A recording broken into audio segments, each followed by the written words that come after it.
The courtroom was cold and airless, as it always was. The wooden benches creaked, and the ceiling fan spun with its monotonous hum. The last rays of September sun filtered through the dusty windows of the high panes, casting a golden light across the room. But this light was not enough to soften the tension that filled the air. The young man sitting in the defendant's chair had his hands cuffed, his gaze empty. 23-year-old Ethan Miller's face showed neither remorse nor fear, only deep exhaustion, perhaps surrender. The collar of his dark shirt was open, his hair disheveled. The purplish circles under his eyes bore the marks of countless sleepless nights. When the court panel took their seats, the room fell silent. Judge Margaret Thompson adjusted her glasses and opened the file. In her 45-year career, she had presided over thousands of cases. But this case was different, or perhaps it only seemed that way to her. "The hearing will continue," said the judge, her voice echoing through the room. "The defense may make its closing statement." Attorney Richard Barnes stood up. A man in his mid-50s, he was an experienced criminal lawyer. There was fatigue on his face, but his voice was firm. He looked at his client, then turned to the judge. "Your Honor, members of the court," he began, "the file before us is not just about a crime, but the story of a tragedy. We do not deny the mistake my client Ethan Miller has made. However, we cannot ignore the reasons and circumstances behind this mistake." In the back rows of the room sat Catherine Miller, watching her son while blinking back tears. The defendant's mother, 58 years old, was a weary woman. She had her hands clasped together, biting her lip. But she wasn't crying. She was trying not to cry. After all those years working as a cleaning lady, her hands calloused, her back broken, she had learned to hold back her tears. Life had taught her that crying changed nothing. The lawyer continued his speech. Ethan lost his father at 16. While his family struggled with financial difficulties, he tried both to study and to work. He got into university but couldn't continue due to lack of money. Unemployment, hopelessness, desperation. These are not excuses, but clues to understanding how a person goes astray. In the audience seats, an elderly man listening to the lawyer's words began to shed tears. 72-year-old Robert Harrison was a witness for the plaintiff. The stolen car belonged to him. He was a retired teacher. He had saved for years to buy that car. But now, sitting here listening to that young man, his heart was breaking. Because in Ethan, he saw his own son. His son who had been led down a similar path of wrongdoing years ago and was now in another prison in another city. The tears streaming from Robert's eyes were not from anger, but from pain. He mourned for Ethan, for himself, and for the world.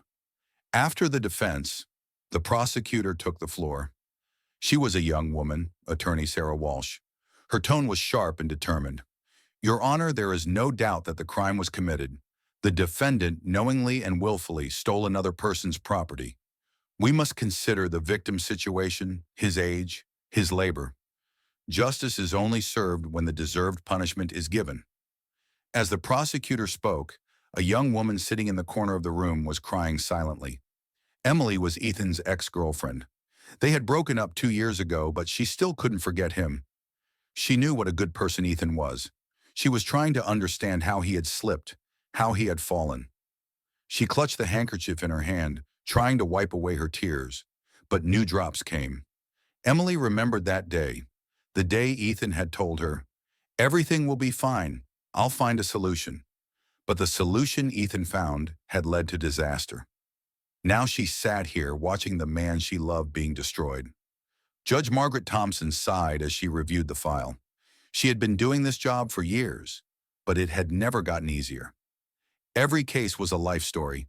Every decision determined someone's future. She took off her glasses and rubbed her eyes. She was tired, not just physically, but spiritually. "Defendant, would you like to say your final words?" asked the judge. Ethan slowly stood up. His throat was tight. He looked at his mother. Catherine Miller looked into her son's eyes and nodded slightly, as if to say, "Speak, my son, speak." Ethan began to speak in a trembling voice. "Your Honor, I apologize for my mistake. I apologize to Mr. Harrison. I apologize to my mother. But it is impossible to forgive myself. I know that whatever punishment you give will be less than the punishment I deserve. Because my greatest punishment is having to live with the person I see in the mirror. A deep silence fell over the room. No one moved. At that moment, the eyes of the elderly court officer, William Brown, filled with tears. He had worked in this courthouse for 30 years. He had seen thousands of defendants. But this young man's sincerity made his heart ache. William thought about his own past mistakes, the wrongs he had done in his youth, the bad decisions he had made. How lucky he was that those mistakes hadn't brought him here. Perhaps he was just lucky. Perhaps he had met the right people at the right time. He pulled out his handkerchief and wiped his eyes. The plaintiff's attorney, Jennifer Collins, stood up. "Your Honor, my client has suffered great material and moral damage. However," she paused. As a mother herself, she felt the pain of the young man's mother across from her. "However, we request that justice be served." The journalist in the room, Michael Davis, was scribbling something in his notebook, but his eyes had become moist. He had come to cover this case. He was here to write the story, but now he wasn't looking at his notebook, but at the people. They were all broken in some way. They were all suffering in some way. Judge Margaret Thompson looked at the file one last time. Then she raised her eyes and looked at everyone in the room. She looked at Catherine Miller's tightly closed lips, at Robert Harrison's wet cheeks, at Emily's trembling hands, at William Brown wiping his eyes with his handkerchief. "This court," said the judge, "is adjourned to render a decision. 2 weeks are granted for the written judgment to be prepared." Everyone stood up. Ethan looked at his mother one last time. Catherine Miller couldn't hold on then. The weariness of years, the fear of losing her son, the helplessness, it all knotted in her throat at once. But she still didn't cry. She just pressed her hand to her chest as if trying to hold her heart. As Ethan was being taken away, the room slowly began to empty. Robert Harrison got up from his seat and walked toward the door. In the corridor, he made eye contact with Catherine Miller. The two people looked into each other's eyes for a moment. Robert bowed his head and walked away. He was still crying. Emily leaned against the wall in the corridor and sobbed. She could no longer hold back the pain inside her, the love she had lost, the lost innocence, the lost future. It all tore at her chest at once. William Brown paused before starting to clean the room. He looked at the empty courtroom. How many lives had been broken here, he wondered. How many tears had been shed? That day, at that hearing, the defendant's mother wasn't the only one crying in court.